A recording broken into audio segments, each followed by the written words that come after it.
pessoal, tudo bem? Hoje nós vamos iniciar uma nova modalidade que serão essas aulas, essas videoaulas na realidade.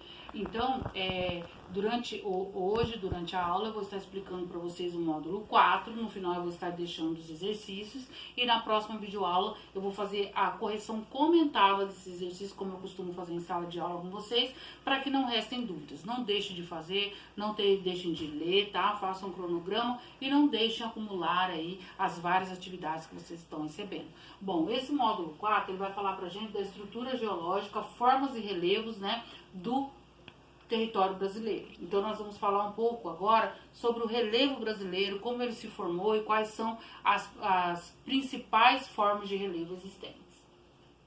Duas características são marcantes sempre que nos referimos ao relevo brasileiro. Sua antiguidade, né, os agentes internos atuaram em antigas eras geológicas, baixas altitudes, resultado da longa exposição aos agentes externos. Aqui, pessoal, tudo é explicado, tá?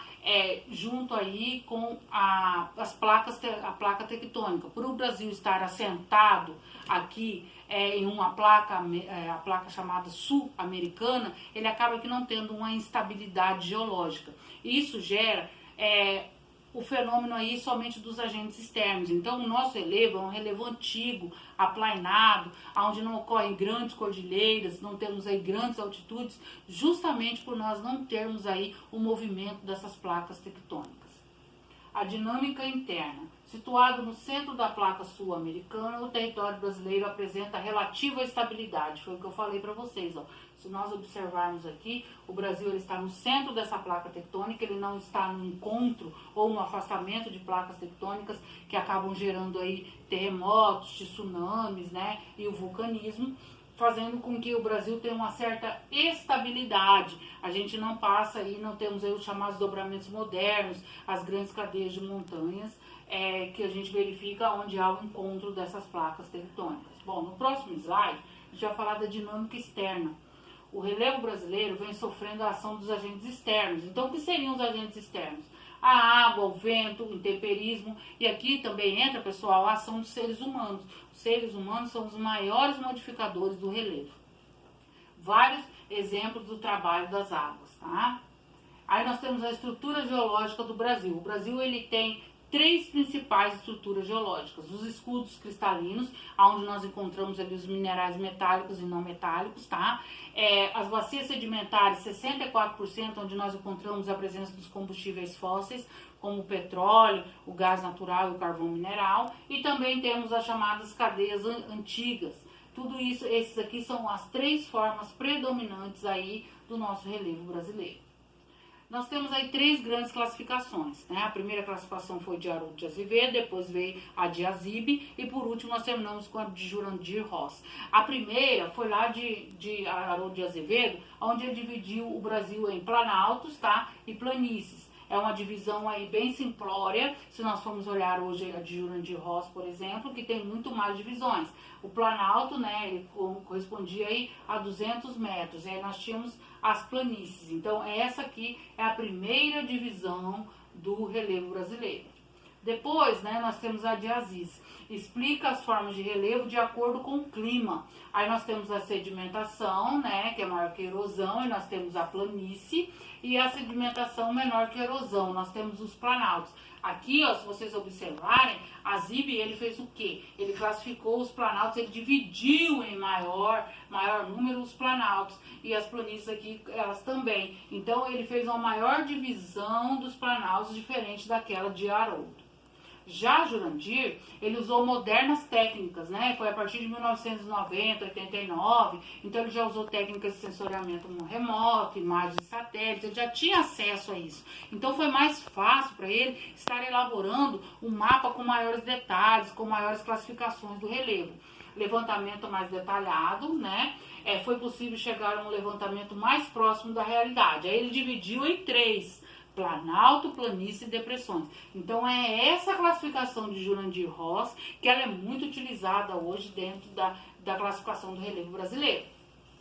Aí vocês podem observar, olha só, como que muda de uma classificação para outra. A classificação de Jurandir, ele já traz pra gente três grandes propriedades de relevo. né? Os planaltos, que ele dividiu em 11 aqui, as depressões, tá? Aí nós temos as planícies. Então, essa classificação de Jurandir, ela é muito mais complexa aí quando se trata em classificação do relevo brasileiro. Aí eu trouxe para vocês a estrutura geológica do nosso país, tá? Ele tem um relevo erodido, significa que sofreu muito processo de erosão. Ele é aplainado, né? Modestas altitudes, justamente pela ausência do movimento das placas tectônicas. Ele tem uma formação geológica antiga e tem um subsolo muito rico em minerais. Minerais metálicos, como eu disse para vocês, são achados nos escudos antigos, o ferro, o alumínio e o cobre, e minerais energéticos, principalmente nas bacias sedimentares, né? Combustíveis fósseis, petróleo e carvão. Recursos minerais. O Brasil é um dos países com maior potencial em recursos minerais do planeta, com 55 tipos de minerais explorados. O ferro é o principal minério extraído no país, onde estão aproximadamente 8% das reservas de ferro do mundo. Entre os principais minerais no solo brasileiro estão a bauxita, o cobre, o cromo, o ouro, o estanho, o níquel, o manganês, zinco, potássio e nióbio. Aqui não traz, pessoal, mas a gente é um grande produtor de tantalo também, tá? Ele é utilizado principalmente para fazer peças de componentes aí, como satélites, naves espaciais, junto com o nióbio, porque ele aguenta altas temperaturas e pressão. São minérios muito valiosos aí dentro do comércio internacional. Aí nós temos as grandes áreas de exploração, né? Isso aqui é uma exploração principalmente ali na Serra dos Carajás, tá? Que fica no sudeste do Pará, norte do Tocantins e sudoeste do Maranhão. Ela engloba aí esses 3 estados, tá? E ela se estende por uma área de 900 mil quilômetros. Então aqui são extraídos aí vários tipos de minerais, principalmente o minério de ferro. Produção regional do Sudeste, a apostila traz para vocês também, eu trouxe aqui o quadrilátero ferrífero, que é a maior produção de ferro do nosso país, fica ali principalmente no estado de Minas Gerais, tá? 75% do ferro produzido no território nacional vem dali, e também temos o manganês. Aí os municípios são Ouro Preto, Mariana, Santa Bárbara, Belo Horizonte e Congonhas do Campo. A empresa exploradora é a Vale, a parte da produção explorada, né, exportada, e outra permanece abastecendo as siderúrgicas do Sudeste. Produção exportada pela Vitória em Minas até o Porto de Tubarão, no Vitória, ele segue caminhos aí, né, para a União Europeia, para os Estados Unidos, para a China, principais, né, Estados Unidos e a União Europeia. Produção regional do Centro-Oeste e Nordeste. Aqui no Centro-Oeste nós temos o maciço do Urucum, que fica aqui, tá, em Corumbá, entre o limite do Brasil e da Bolívia. Aqui nós exploramos muito minério de ferro. É a terceira maior jazida de ferro e manganês do Brasil. Produção comprometida, porque ela fica muito distante dos grandes mercados, como Rio de Janeiro, Minas Gerais, São Paulo. No Nordeste, destaca-se a produção salineira do Rio Grande do Norte, com destaque aos municípios de Mossoró, Areia Branca e Macau. A maior parte da produção é consumida internamente. Além de uma grande diversidade de minerais explorados no país, né, nós temos mais de 55 tipos de minerais. O Brasil possui uma das maiores reservas minerais do mundo, aproximadamente 8% das minérios de ferro, né? Outro mineral, o nióbio, tem grandes reservas ocidentais do Brasil. O nióbio tem 98% das reservas no Brasil, tá? O Brasil é o maior produtor de nióbio do mundo. Os principais minerais encontrados no Brasil são ferro, bauxita, cobre, cromo, ouro, estanho e níquel, manganês, zinco, potássio, entre outros. O quadrilátero ferrífero, né, sai em cerca de 60% do ferro e 40% do ouro extraído no Brasil, além do manganês.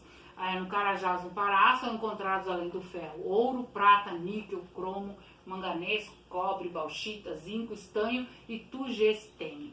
Então, o Brasil ele apresenta uma diversidade muito grande de minerais. Como nós vimos, são cerca de 55 minerais, mas eles acabam concentrados aí em poucos lugares, como na Serra de Carajás, quadrilátero ferrífero, maciço de Urucum, e entre outros. Bom, pessoal, eu vou deixar para vocês, tá, estarem realizando os exercícios das páginas 359, não, aqui, pessoal, é 395, 396, 397 e 398. Não se esqueça, eu errei aqui, tá errado, tá? A correção será feita na próxima videoaula. Então, na próxima videoaula, eu vou estar fazendo a correção das páginas 395, 96, 397, 398. Pessoal, por hoje é só, tá? Um beijo, fiquem com Deus. Eu vou estar disponibilizando tanto a videoaula quanto os PowerPoints para vocês estarem tirando a dúvida. Beijos e até mais.